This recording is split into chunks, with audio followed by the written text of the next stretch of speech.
Welcome to Hannity. A huge day on Capitol Hill. The very first confirmation hearing of the new Trump era is now in the books, and the president-elect's pick for Defense Secretary, our friend, former colleague Pete Hegseth, did a phenomenal job. He dominated the room, made Senate Democrats look foolish, petty, unprofessional, desperate, and he did it with dignity and grace. Now, the same cannot be said for the minority party in the U.S. Senate. As I predicted, I told you they would revert to form, revert to their default position, which is to smear, slander, besmirch, attack, and frankly, waste everybody's time. While they should have been asking questions about, let's see, hypersonic missile technology, the gap of vulnerability in our military, the next generation of warfare, future wars will be fought in air-conditioned offices, not on battlefields. While they should have been concerned about Donald Trump's idea for an Iron Dome and military dominance, they were not. Instead, these senators, they just attempted the predictable. Let's bork him. Let's do to Pete what they did to Clarence Thomas. Let's Kavanaugh Pete Hegseth. Identity politics, a woke military, DEI, their top concern. There were almost no questions about Pete Hegseth's qualifications, his real vision, his real achievements. Nothing about his military deployments, for the most part, to Iraq, Afghanistan. You had several Democratic senators screaming and shouting and putting on a show, all while pushing these personal attacks. But got to give the worst performance. That belonged to Virginia Senator Tim Kaine, of all people. I found it actually comical.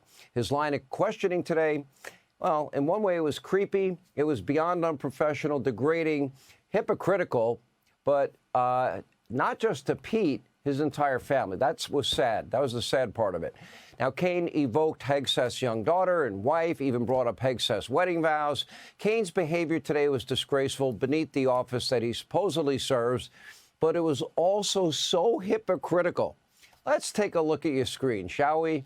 This was Tim Kaine. He was Hillary Clinton's running mate when they lost in 2016. And here is Tim Kaine. Take a look right there, gazing lovingly into Bill Clinton's eyes. And here he is next to Clinton with a creepy grin from ear to ear, you know, and a big thumbs up. Did he ever ask Bill Clinton about the rape allegation of Juanita Broderick, or Bill Clinton exposing himself to Paula Jones, or his relationship with Monica Lewinsky, or the sexual assault allegations by Kathleen Willey? No, I don't think he ever did. He was perfectly fine never bringing up real allegations of Bill Clinton, rape, sexual assault, exposing himself having sex with an intern. And frankly, the Democrats picked the perfect guy to drown themselves in hypocrisy. In fact, just see if you can spot the difference between Kaine's rhetoric surrounding Clinton versus his questioning today. It's not hard to pick up. You'll like this. Take a look. So you think you were completely cleared because you committed no crime. That's your definition of cleared? You had just fathered a child 2 months before by a woman that was not your wife. I am shocked that you would stand here and say you're completely cleared. Something you said back in, I think, 2002 about former President Bill Clinton, that he should resign if the scandal, the Lewinsky scandal, turned out to be true. Do you still hold true to those words you said back then? I had some feelings of disappointment back then, but, you know, and that's now 20 years old. Past controversies aren't that important to me now. Yeah, I mean, so do you think your feelings have changed? It was a feeling I had at the time, but now I'm thinking about what do we do to help this country be strong, and so past controversies don't have anything to do with that question. Tim Kaine, loser, always has been, always will be, classless, self-important career politician with few actual real achievements. Pete Hegseth, he was serving in Iraq and Afghanistan and Gitmo. Tim Kaine, he was running for office over and over and over again. He's the embodiment of everything that is wrong with the Washington swamp, but he's not alone. Today, many Democratic senators, they disgraced themselves. At one point, Elizabeth Warren almost got laughed out of the room. Take a look. Will you put your money where your mouth is and agree that when you leave this job, you will not work for the defense industry for 10 years? Senator, it's not even a question I've thought about, because you can it's think not about one it right that, now. It's not one, my motivation for this job I understand has never that. I been just about need what a could yes or no conceivably here. come next. Time is short. I just need a yes or no. I would consult with the president about what the policy should be In at the Defense other Department. words, you're quite sure that every general who serves should not go directly into the defense industry for 10 years. But you're not willing to make that same pledge? I'm not a general, Senator. You got to admit, it's such a waste of time, a colossal waste of time. Senator Gillibrand, New York, also looking foolish today after accidentally exposing a real problem with the U.S. military caused by her party. Take a look. The statements you said about people who have views differently than you, that we're the enemy, are you saying that 50% of the DOD, if they hold liberal views or leftist views or our Democrats, are not welcome in the military? Are you saying that? Senator, I volunteered to deploy to Afghanistan under Democrat President Barack Obama. I also volunteered to guard the inauguration of Joe Biden, but was denied the opportunity to serve because I was identified as an extremist by my own unit for a Christian tattoo. Oh, the vapors, feigned selective outrage as usual. To recap, Democrats attacked Pete Hegseth, not for being a Democrat.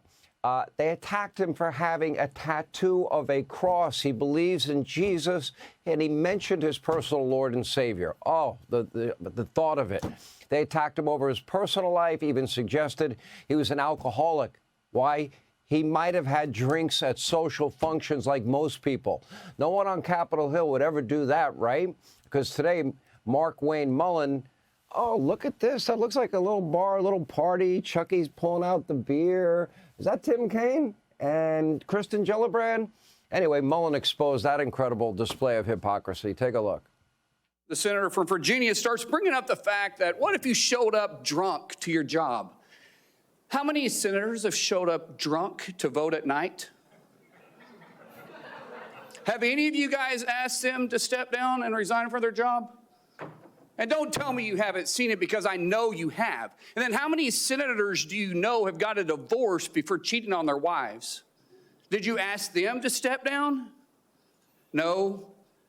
But it's for show. You guys make sure you make a big show and point out the hypocrisy because a man's made a mistake. And you want to sit there and say that he's not qualified? Give me a joke.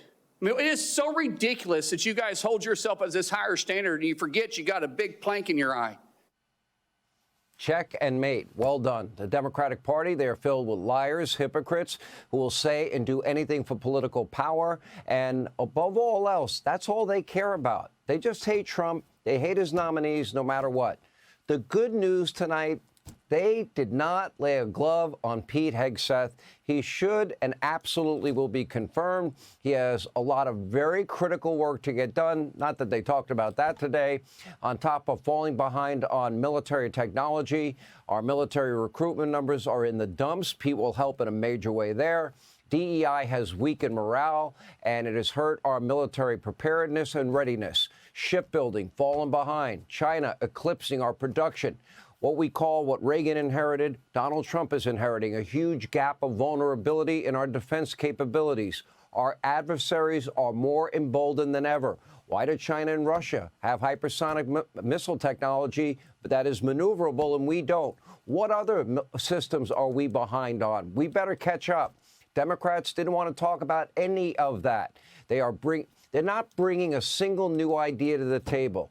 Our military was not a top priority for them today. Their only goal was to smear Pete Hegseth and not ask him about his vision for the Department of Defense. Sadly, just buckle up, expect this for every single Trump nominee, and expect them to fail every single time. Pete Hegseth, he's the right man for the job, should be confirmed as quickly as possible. Hey, Sean Hannity here. Hey, click here to subscribe to Fox News YouTube page and catch our hottest interviews and most compelling analysis. You will not get it anywhere else.